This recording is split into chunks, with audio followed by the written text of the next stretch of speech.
Baruch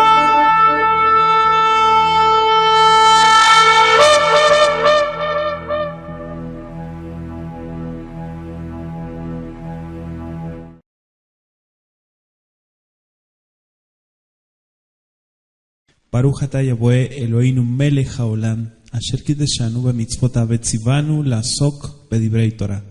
Baruch atah Yahweh amelamed Torah le'amo Israel b'shem Yeshua meshihenu. Amén. Que así sea. Bendito seas Yahweh nuestro Elohim, Rey del universo, que nos santificas con tus preceptos y nos ordenas ocuparnos del estudio de la Torah. Bendito seas Yahweh, que enseñas Torah a tu pueblo Israel, en el nombre de Yeshua, nuestro Mesías. Que así sea. Amén. Vamos a abrir las Escrituras. Te invito a acompañarme en esta noche en Matai. ¿Sí? Matai capítulo 6. Vamos a estar continuando esta noche en el estudio. Vamos a ir desde el versículo 5. ¿Sí? Acompáñeme en su lectura y vamos a estar leyendo desde el verso 5 hasta el verso 16. ¿Lo tiene? ¿Sí? Dice: y cuando ores, no seas como los hipócritas, porque ellos aman el orar en pie en las sinagogas y en las esquinas de las calles, para ser vistos de los hombres. De cierto les digo que ya tienen su recompensa. Mas tú, cuando ores, entra a tu aposento y cerrada la puerta, ora a tu Padre que está en secreto, y tu Padre que ve en lo secreto te recompensará en público. Y orando no uséis vanas repeticiones como los gentiles, que piensan que por su palabrería serán oídos.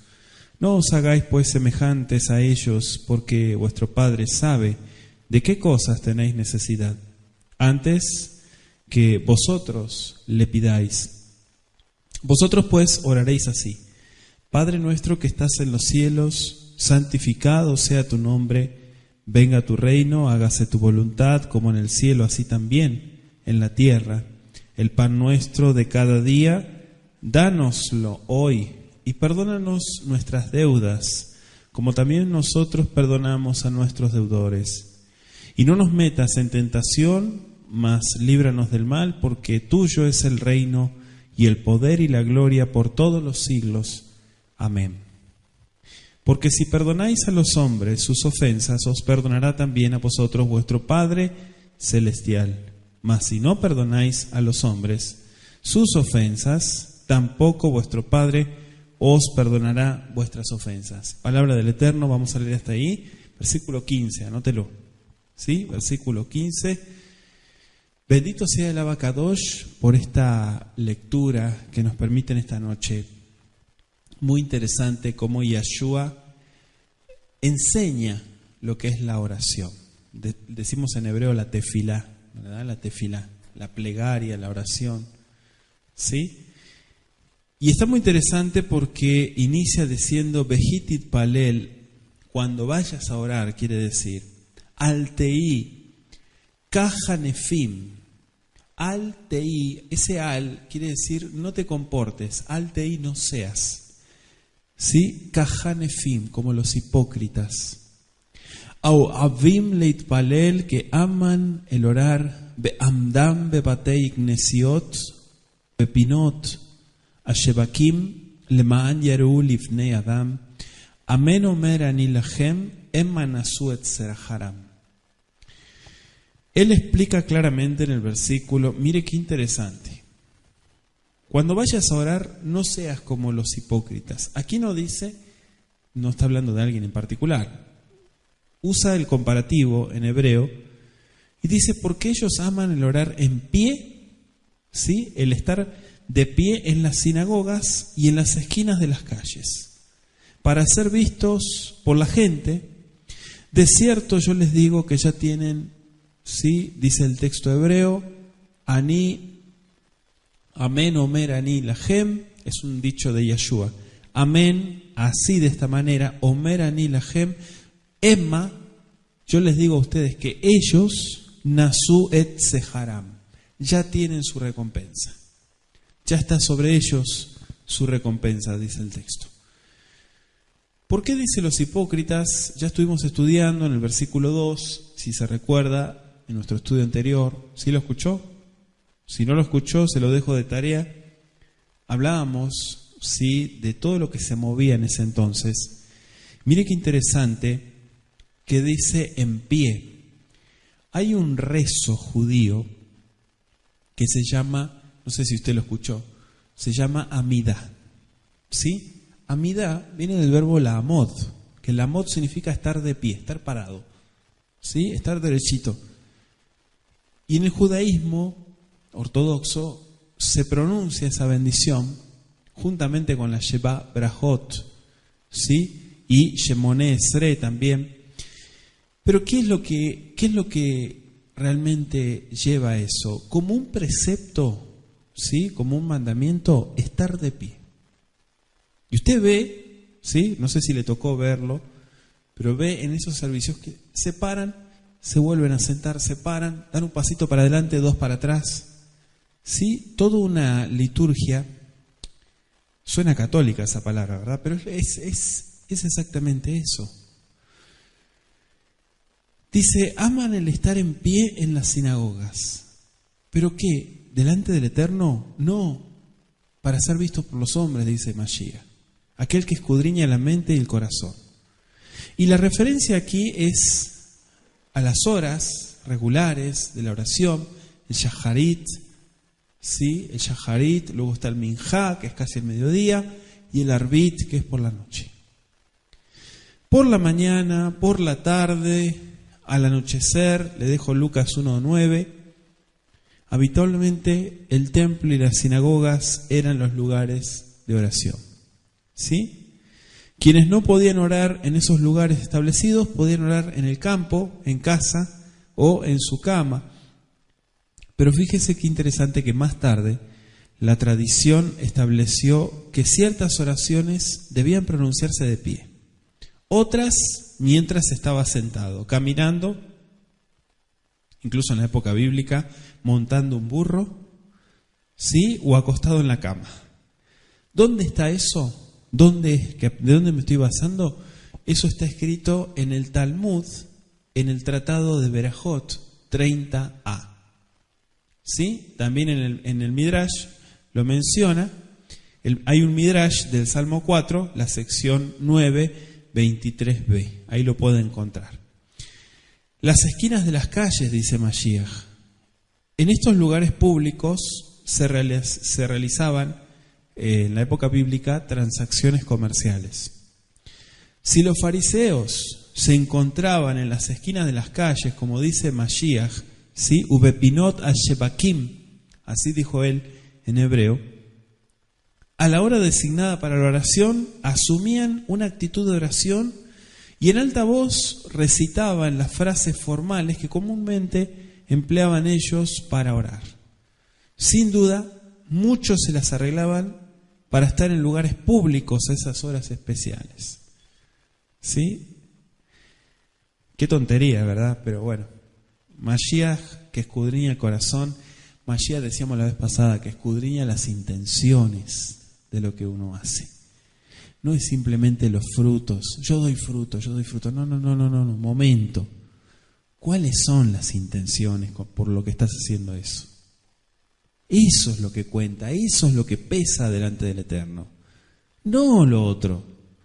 Lo otro es importante, pero el que ve la intención, cosa que la gente no la ve, bueno, a menos que tenga discernimiento de espíritu y que el Eterno le revele a la persona, ¿sí o no? El discernimiento de espíritu nos ayuda a eso. Pero Mashiach dice, no hagan eso. ¿Sí? Al-Tei Kahanafim. No se comporten como los hipócritas. Porque en realidad todo eso es falso, dice Mashiach, es una actuación. Es para ser vistos por los hombres. Mateo 5:18 también decía, de cierto les digo, ¿verdad? Que ya tienen su recompensa. Como dice el verso 2 también, se emplea la misma frase en el hebreo en estos dos versículos. El versículo 6 dice, Beatá ki titpalel vo behedere jusegor de la teja, vadeja beitpalel el abija asher besater Basater, en lo oculto, quiere decir, Beabija roeba mistarim, y tu padre que ve en lo secreto, u vagalui ikmelek. Él te recompensará en público, dice Mashiach. Miren este principio tan interesante que Mashiach deja en claro, ¿sí?, de cómo realmente ve las cosas el Eterno. Isaías 26, acá lo tengo marcado, el verso 20, dice: anda, pueblo mío, entra en tus aposentos, cierra tras ti tus puertas, escóndete un poquito por un momento, en tanto que pasa la indignación. Cierra las puertas, escóndete. ¿Sí? Eso, dice Mashiach, quise tomar, compárelo también con 2 de Reyes 4:33. En el hebreo el pronombre personal tú, veatá, está en posición enfática. ¿Sí? Dice veatá, kitit palel. Y tú, cuando vayas a orar, kitit palel. Está en forma enfática en el hebreo. Dice cuando ores. Fíjense que Yahshua se dirige a cada persona del público en forma individual mediante el empleo del pronombre singular. Eso está interesantísimo. No dice beatem y ustedes. Para aquellos que saben un poquito de hebreo, ¿sí? Atá es el singular. El plural de atá es atem. No dice beatem. Dice beatá, tú. ¿Sí? Individual. Esto es singular. Como la fe, ¿verdad? La fe es personal. La fe no es congregacional. ¿Sí? Eso está más que claro. Y el Eterno constantemente nos enseña y nos marca este punto. Cuando ores, tu padre, Avija, ve, dice el texto hebreo en el versículo 6, Bamistarim, que está ligado a la primera parte que dice Basater. Basater, satar significa ocultar, esconder. Pero quiere decir cuando te ocultes. Aquel que ve en lo oculto, ¿sí? En secreto lo traducen, está buena la traducción en secreto. Quiere decir que oye lo que se dice en secreto. Como lo insinúa el contexto. Vamos a analizarlo en el contexto, el versículo 4. Recuerde también que estuvimos viendo la primera parte en la vez pasada. Si usted tomó nota, ¿sí?, recordará que estuvimos mencionando, lo voy a leer de vuelta, 6.4, dice: para que sea tu sedacá en secreto, y tu padre que ve en lo secreto, él te pueda recompensar en público. Dice el texto. ¿Sí? Está muy ligado también en el contexto, aquel que ve en lo secreto, que oye lo que se dice en secreto. El Eterno ve lo que los hombres no pueden ver. Repito, Elohim ve lo que los hombres no pueden ver. O sea, a él nadie lo engaña. ¿Sí? A él nadie lo engaña. Usted puede engañar a la gente. ¿Sí? Puede mandar mentira y media, que está mal, desde luego. Pero llega un momento donde la gente miente tanto. A mí me tocó ver eso. De hecho, cuando di el estudio de la mentira, yo me sorprendía porque veía situaciones, ¿sí? El Eterno me mostraba situaciones y yo decía, ¿cómo es posible? ¿Cómo puede pasar eso en una persona que se vuelva tan fría, tan dura? Estoy hablando de creyentes, no de gente inconversa. Y que mienta a la ligera, o sea, que se sienta como que la mentira ya no le afecta. Otras cosas se escandalizan, ¿verdad? Pero la mentira ya es parte de mi vida. Ya es, ser hipócrita es como ser un actor, un protagonista. Y el Eterno que ve en lo secreto no se lo puede engañar, dice. ¿Sí? Él recompensa en público cuando las cosas se hacen bien desde lo mínimo, desde lo secreto, desde lo oculto. ¿Sí?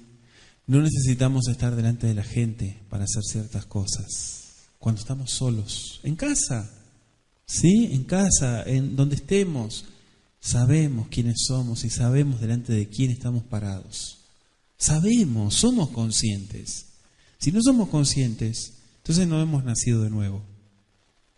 Es el verso 7. Ubeit palelechem al tefatpetu kagoin ombrim bilbabam berob de bareinu nishamea. Dice el texto, mas tú cuando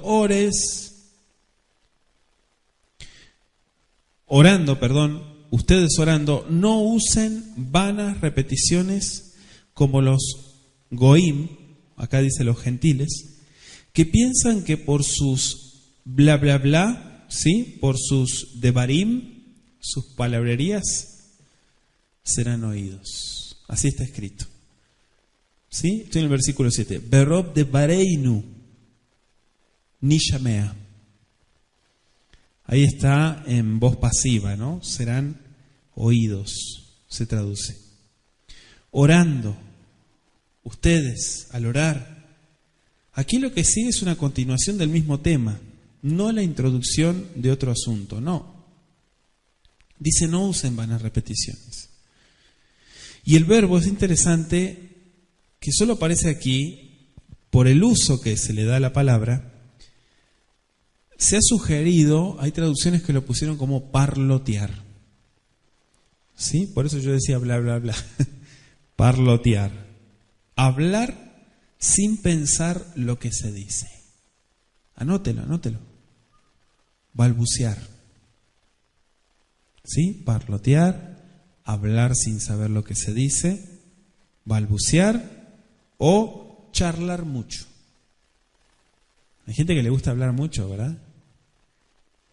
¿Sí? Hablas mucho. A veces ni se están escuchando lo que están diciendo.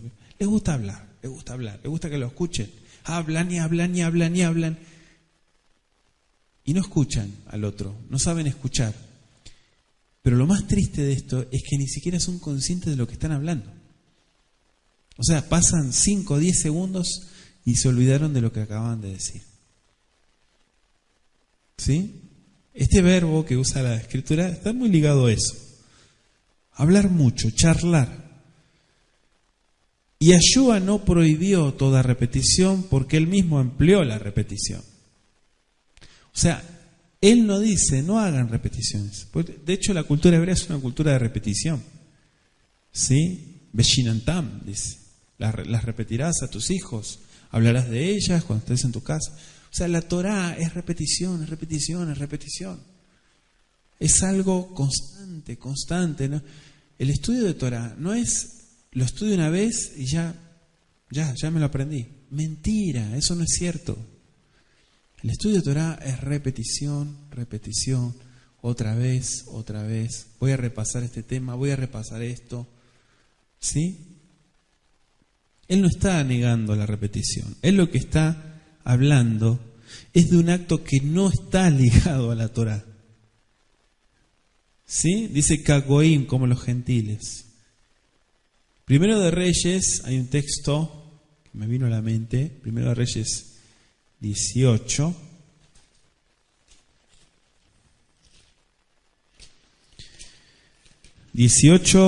Del primer libro de Reyes. El verso 26. Sí, se acuerda usted de Elías. Me acordé de esa parte cuando mencionaban, invocaban a Baal. Miren lo que dice, verso 26. Y ellos tomaron el buey que les fue dado y lo prepararon e invocaron el nombre de Baal desde la mañana hasta el mediodía diciendo, Baal, respóndenos. Pero no había voz, ni quien respondiese. Entre tanto ellos andaban saltando cerca del altar que habían hecho. ¿Sí? Respóndenos. Le dejo Hechos 19:34. Los tibetanos creen que cuando gira la rueda de los rezos, se repite la misma plegaria incontables miles de veces sin pensamiento ni esfuerzo de parte del devoto. ¿Sí?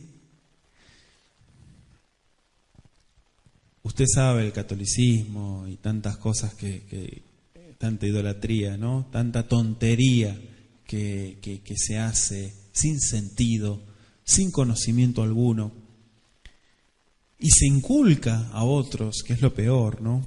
Que uno puede tener la fe es personal, acá nosotros no podemos meternos a cuestionar la fe de nadie, pero el tema es, ¿sí?, ¿qué hacer? ¿Qué es lo que vamos a hacer? ¿Qué es lo que vamos a darle de alimento a nuestra fe? ¿O vamos a darle comida chatarra? ¿Sí? La palabrería. Dice el verso 8: Beatem altidamu laen kiyodea vigen kol tzarkehem beterem tishalu mimenu.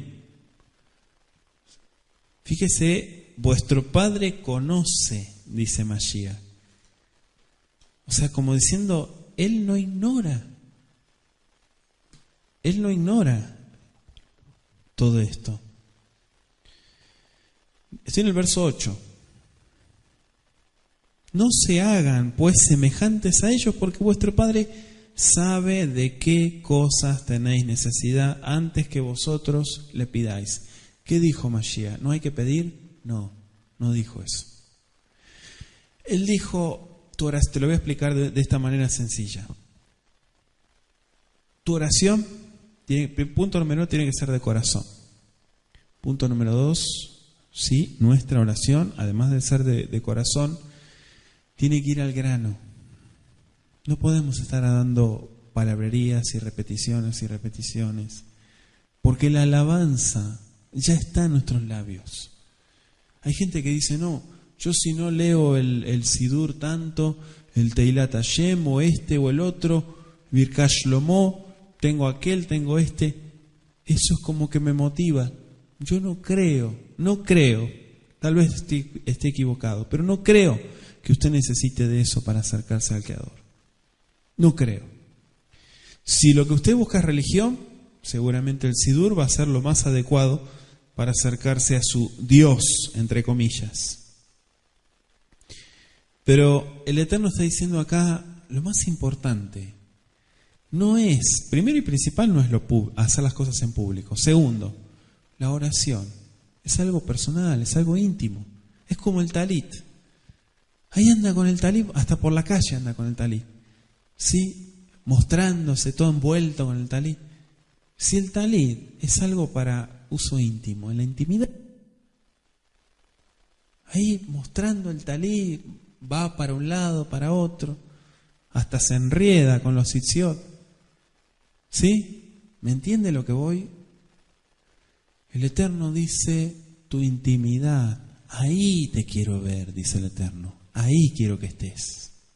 No te escondas detrás de la gente, ahí quiero que estés, ahí quiero que perseveres, ahí quiero que luches en la intimidad. Solito, solita, deja de estar escondiéndote en la gente. Solito, solita. Las palabras que te salgan, esa va a ser tu oración.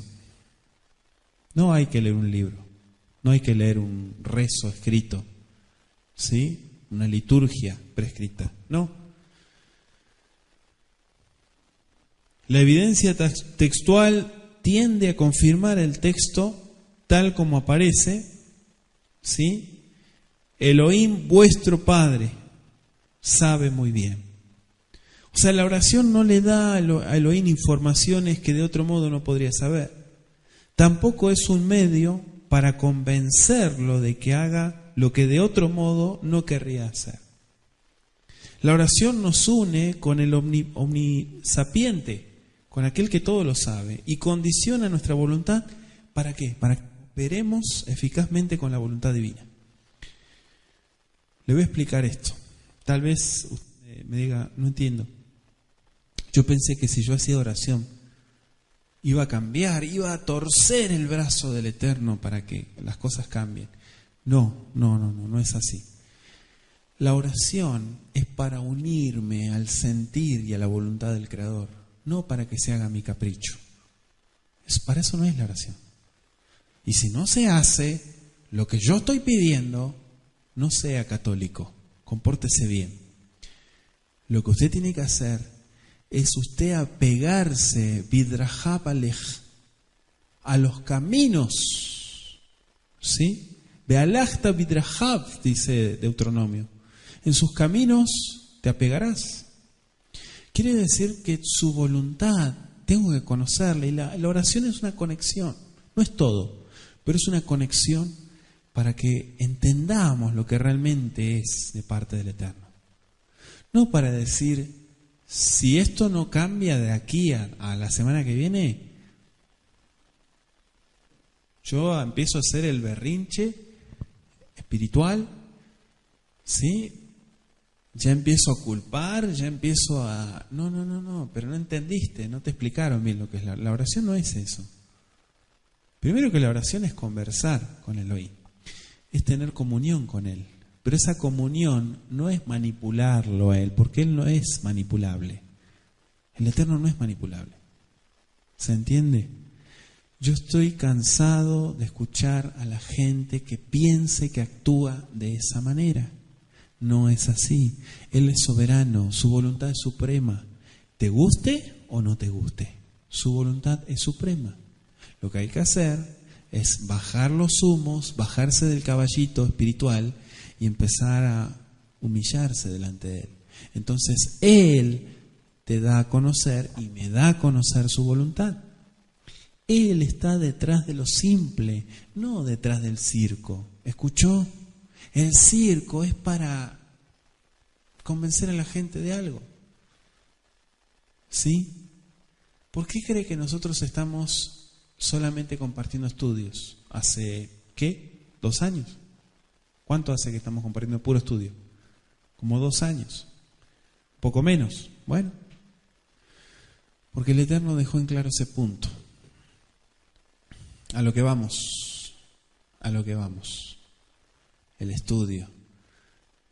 Tú eres una atalaya. Solamente entregas el mensaje, nada más. Lo demás no te incumbe.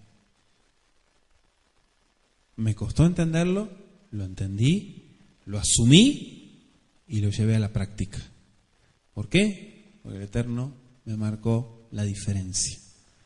Te guste o no te guste, te quejes o no te quejes, I don't care, no me interesa. Es la voluntad del Eterno. ¿Se entiende?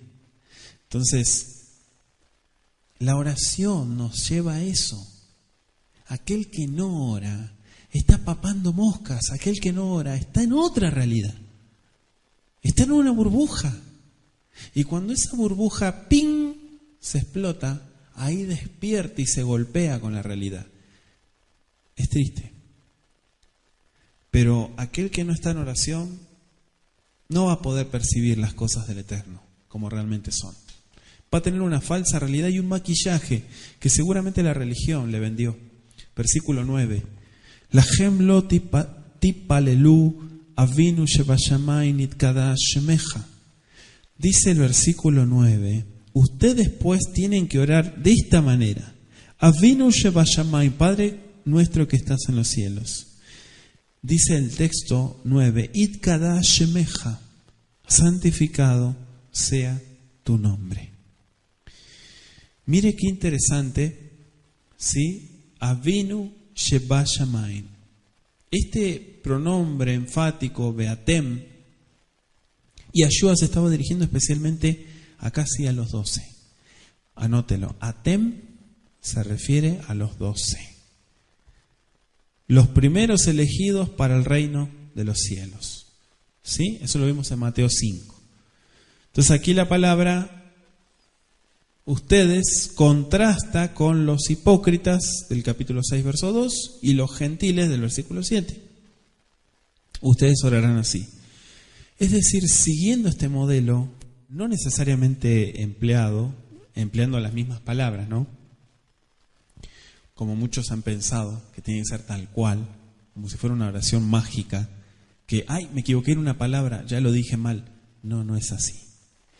Él te está dando un modelo, pero para que entiendas el contenido, uno lo puede decir de otra manera, siempre y cuando le atine al punto y al objetivo que el Eterno pone en la oración. El Padre Nuestro es un modelo en cuanto al contenido, repito, pero no necesariamente con respecto a la forma. El contexto indica que la oración se presenta como un modelo que contrasta, punto número 1, con las vanas repeticiones, con la palabrería, con los rezos paganos, con los rezos religiosos, características que habían sido adoptadas por muchos fariseos, ¿sí? Y a los ciudadanos de su reino, Mashiach les dijo, no hagáis o no se hagan ustedes semejantes a ellos. Ustedes pues orarán de esta manera.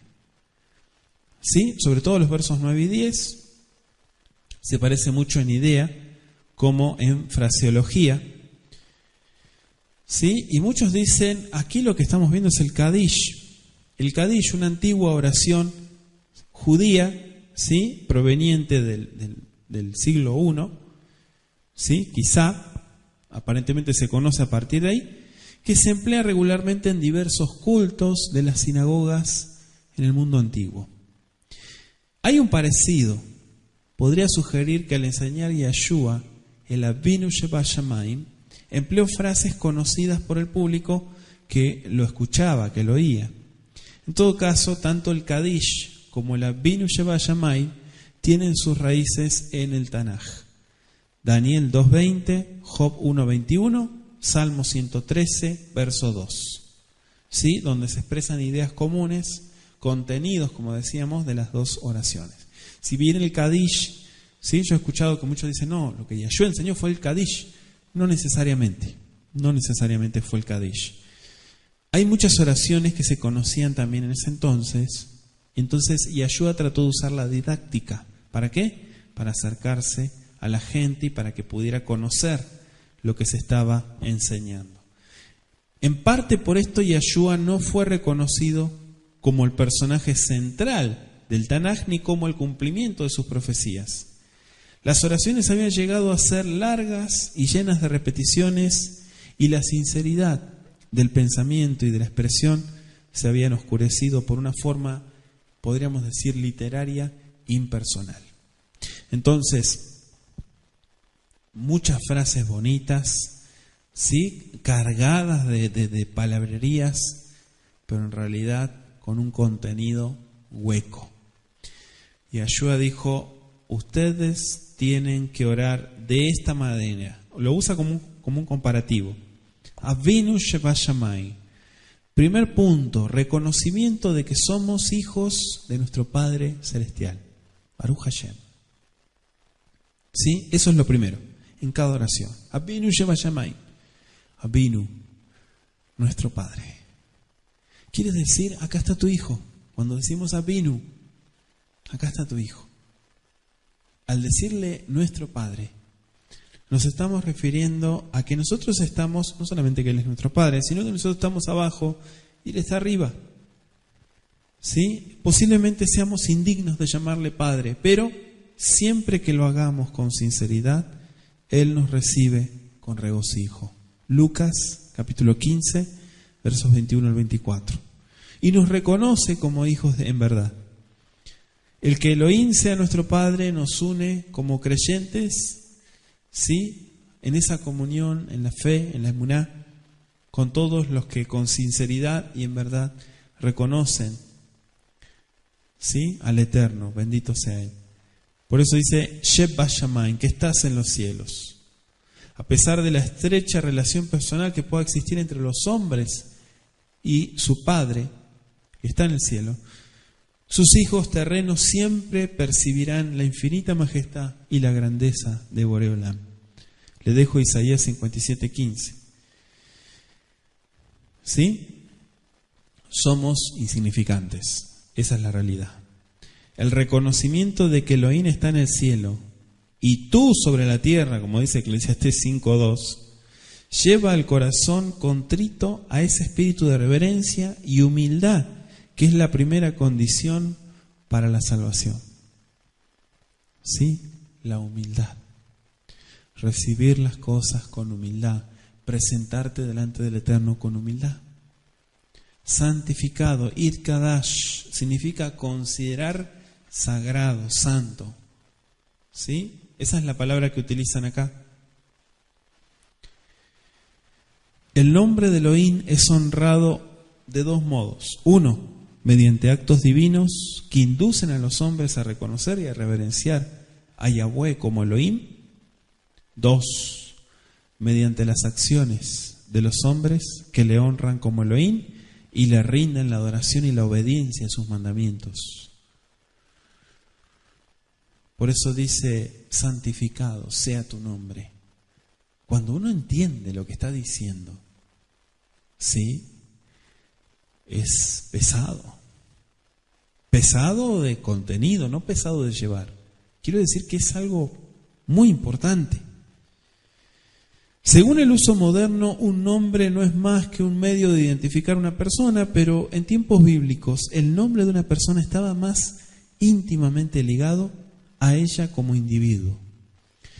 Con frecuencia el nombre representaba los rasgos de carácter que los padres deseaban ver desarrollarse en sus hijos. Por eso los hebreos no le ponían cualquier nombre a sus hijos. Les ponían nombres con propósitos. Pero después vino Roma y después vinieron sus secuaces. Agarraron los nombres, los tradujeron, los mataron, les mataron el propósito y vendieron esa idea. Pero lo importante de esto es que en la cultura hebrea no se traducen los nombres. ¿Sí? La religión judía en el primer siglo empezó a prohibir el nombre, la pronunciación del nombre. Muchos gentiles lo empezaron a usar mal y dijeron, nosotros no queremos maldición, entonces lo escondieron completamente. Y a través de siglos y siglos, inclusive en la Edad Media también, siguieron con esa ideología de prohibir la pronunciación del nombre. Cuando la Escritura dice que demos alabanza a su nombre, no a un atributo o a un sobrenombre o a otro, no, dice a su nombre. Venga tu reino, versículo 10. Tavo malhuteja yaser etzoneja, kasher bashamayim gam haaretz. Venga tu reino y hacer etzoneja, y que se haga tu voluntad, kasher bashamayim, como se hace en los cielos, gam haaretz, también en la tierra. Con respecto a la naturaleza del reino de los cielos y la posición central que ocupa en la enseñanza de Mashiach en cuanto a Malhut HaShamayim, estoy hablando del Sermón del Monte, puede buscar Mateo 5, versículos 2 y 3. Claro, Mashiach habla aquí no tanto del reino como un reino kevod, ¿sí? De gloria, para el cual se prepara el camino y con el cual se culmina. Mateo 25, 31. La forma verbal empleada aquí apoya ese tipo de interpretación. Y dice el versículo 11, Et lechem jukenu tenlanu ayom. El pan nuestro de cada día, dánoslo ayom. 12. Umechal lanu al jaboteinu kasher mahalnu gam anachnu lechayabeinu. Perdónanos nuestras deudas como también nosotros perdonamos a nuestros deudores. Verso 13. Beal tevinenu tevieninu lidei nisayom ki im techaletzenu minaga ki lecha mamlacha beagevura beatiferet leolmei olamim. Amén. A través de los siglos, dice, no nos metas en tentación, líbranos del mal, porque tuyo es el reino, el poder, la gloria por los siglos, por todos los siglos. Amén. Mire qué interesante. Venga tu reino. Y a través de los siglos, la promesa de que los reinos de este mundo finalmente llegarán a ser el reino de nuestro Mashiach. Apocalipsis 11, 15. ¿Sí? Hágase tu voluntad. ¿Cómo voy a pedir que se haga mi voluntad si la oración dice que se tiene que hacer la voluntad del Eterno? Es que yo voy a pedir para que... No. Pedir siempre se tiene que decir Yehi ratzon milfaneja, si es tu voluntad, si está en tu voluntad que se haga tal cosa. ¿Sí? Esto es muy importante. Si no está en tu voluntad, no se va a hacer, porque ¿quién tiene la última palabra? El Eterno. Aunque la gente diga lo contrario. Mashiach habla de la voluntad de Elohim, especialmente en lo que afecta a esta tierra. ¿Sí? Cuando el corazón humano se somete a la jurisdicción de Malhut HaShamayim, la voluntad del Eterno pasa a esa persona y se cumple. Bendito sea Él. Esto es importante que usted y yo lo tengamos en cuenta. Leíamos recién sobre el pan nuestro. ¿Sí? Quiere decir ¿qué es? Parnasá. La parnasá puede ser, sí, lo que provee el Eterno. La palabra lejem no es literalmente el pan, aunque sí es pan, pero cuando la Biblia usa lejem muchas veces se refiere al alimento, al sustento, exactamente. ¿Sí? De cada día. Cada día tiene su necesidad. El sustento de cada día. Perdónanos, dice el texto. La palabra hebrea que usa acá significa dejar, despedir. Y se traduce correctamente con la idea de remitir, Juan 20:23, o de perdonar, Lucas 5:21. Cuando se emplea la palabra hebrea en un segundo sentido, se hace resaltar la idea de que el perdón deja sin culpa al pecador. Nuestras deudas, dice el texto. ¿Sí? Romanos 4:4 también la usa. Es un término muy común empleado para referirse a deudas legales, pero usada aquí en un sentido de deudas morales, deudas espirituales. Entonces aquí representa al pecado como deuda y al pecador como un deudor. Eso quiero que usted lo note. Como también nosotros hemos perdonado, quiere decir como ya hemos perdonado. O sea, aquí hay un pretérito. Y esto es importante, es un pretérito indefinido, la forma en que aparece. Insinúa que no deberíamos atrevernos a pedir perdón si no hemos perdonado ya a nuestro prójimo, a nuestros deudores, es decir, a los que nos han hecho el mal. A eso se refiere, no el que te debes plata, el que te hizo daño, porque el que hace daño se vuelve un deudor. Eso es lo que está diciendo acá. Versículo 13. Ve'al tevinenu lidei nisayom, ¿sí? No nos metas en tentación, no nos dejes caer en esa tentación, en esa prueba. ¿Sí? La palabra prueba también significa aflicción y aparece en hebreo en 1 de Pedro 4:12. El verbo hebreo proviene de la misma raíz que se traduce como probar, intentar, examinar. Y las Escrituras dejan en claro que el Eterno permite las pruebas. Hechos 20:19, Santiago 1:2. ¿Sí? Líbranos. En el texto hebreo dice rescátanos. Rescátanos. Esto es importante que usted lo vaya notando, porque tuyo es el reino. Entonces, ¿quién manda? Manda el Eterno. ¿O manda a las personas?